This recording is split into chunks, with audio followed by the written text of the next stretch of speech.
I'm from Santa Clarita. Well, yeah, I'm from England originally, but I live here now. And I'm kind of over England because once the sun never set on the British Empire, we were known throughout the world for our trade and our commerce and our industry. We wrote the pages of history. But something changed. We're still famous, but now we're famous for things like tea, scones, and supplying every mean reality judge on TV. Simon Cowell, Nigel Lithgow, Charo. And I think what it is with these guys, I know what it is, it's because they like being bastards just a bit too much. And it kind of worries you because you think, are they ever going to recognise real talent if it was put in front of them? Thank God somebody like the Beatles never got their break on American Idols. Oh, just stop there, please. What were you thinking? That was absolutely terrible.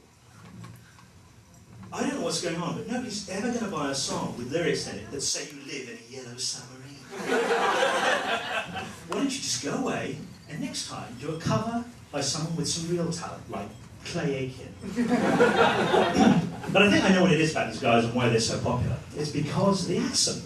It's because we always sound so good when we're being so bad. I think that's why we play bad guys in movies so well. You know, you look at things like Die Hard or Silence of the Lambs, and we're there with our sharp diction and our over-the-top stage accents. It's true. I mean, look at Scar in The Lion King. You've all seen The Lion King, right? You know, he's a lion. How many lions can really put together a complex revenge plan worthy of Shakespeare? Simba. Soon your father will be dead by my hand. You will be forced to flee in shame, and my hyena army will rise up and will rule the Pride Land with an iron paw. Or he's a cub, you could just eat it. Although I have to say, I'm getting kind of tired of it now because it's all the time. You watch these big historical epics, and everyone in it has a British accent, whether they're British or not. It's like you've got Troy with Brad Pitt, you've got Gladiator with Russell Crowe. He's Australian, right? And he's like this: on my command, unleash hell. Isn't that very Roman, is it? You know what, I'm going to start a campaign for authentic accents in these movies. I want them to sound like this. Well, come with this, you maybe come back to my house and have an espresso and a taste of my wife's spicy meatballs. Well, you maybe have an orgy later. What do you mean, my wife is dead? And my kids? And my little dog too? Mamma mia, I am gonna kick in your fat ass! That's the movies though, right? That's Hollywood. In real life, it's not so easy because with this accent, no matter how mad or how angry or how pissed off you get, you never sound anything other than just a bit weak, really. Like, you could be driving down the freeway, and it's like, oh, you just cut me off, why don't you bugger? You, sir, are a bloody cock-sucking motherfucking wanker, and your mother is a douche.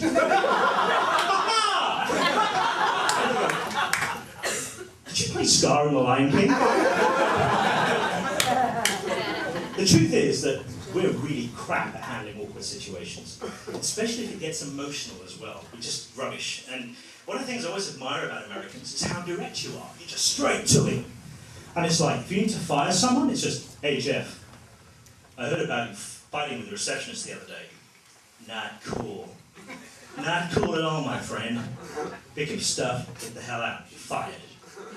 With us, it's like, oh, Jeffrey, thanks for coming in. Have a seat.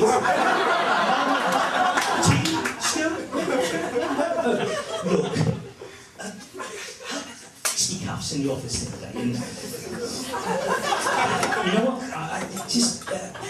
It's just not the done thing to be duffing people up, is it? I know you had some issues with your mother's sickness and you had trouble at work. But I'm afraid I'm going to have to take severe disciplinary action. And oh, don't cry. Oh, please look. I'm sure his arm will get better. And look, it's me. It's me. It's not you. I'm a terrible boss. I'm just terrible. Look, well, just run along and we'll say no more about it, all right? Are you sure I'm not scared? I turned 40 recently. Thanks for that ripple of pity.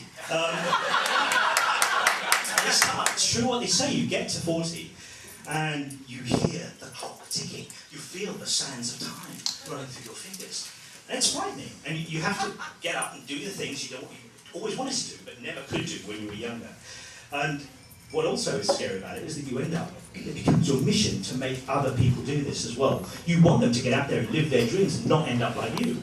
So you could be standing at the water cooler and it's like, so Dave, what are you up to tonight? Oh, anyway, I figured I'd get a video, take out food, just stay home. No! Get out of the house! Do something wild. Go dancing. Find someone. Have wild, meaningless sex with 2 people at the same time. Try drugs. Sorry about that. Anyway, it is weird. The age thing does get to you, and it affects people differently. Like some people go out and they buy red sports cars with big bonnets, you know what I'm saying? Some people start dressing like teenagers. Some people leave their partners they've been with for years and years, and they go and have wild, crazy affairs with people half their age. Like when I turned 40, I started dressing differently. I started looking after my health more, started using men's products, and of course my wife now thinks that I'm secretly gay. It's true.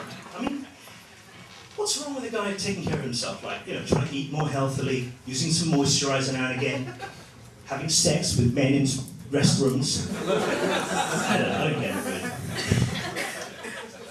I should say at this point that I've been married for 14 years. Yeah. And like most people my age in this situation, I have a huge mortgage, I have 2 teenage kids, and a slight case of depression.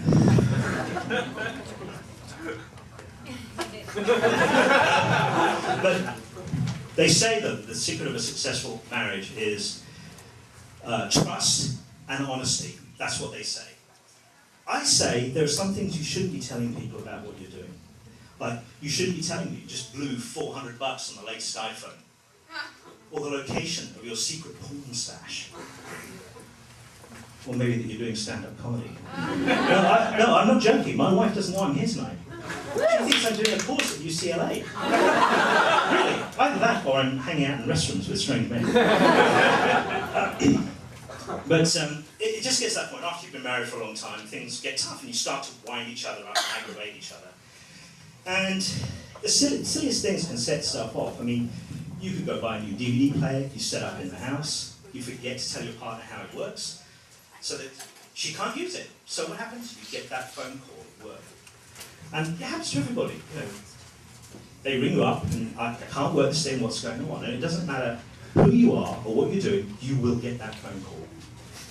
I kind of wonder if it happens to people like Bill Gates or Bill Clinton. Maybe this issue happens for some of the most powerful men in the world or even the galaxy.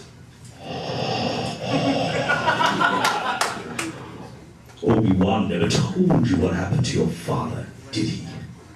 Luke, I am your... What? I'm busy. Oh dear. I know I can't talk right now. I'm in the middle. Is it on? Did you turn it on? Is the silver box the 3rd one down with the readout? Press the on button. You have failed me for the last time. No, I'm not shouting here. I'm sorry.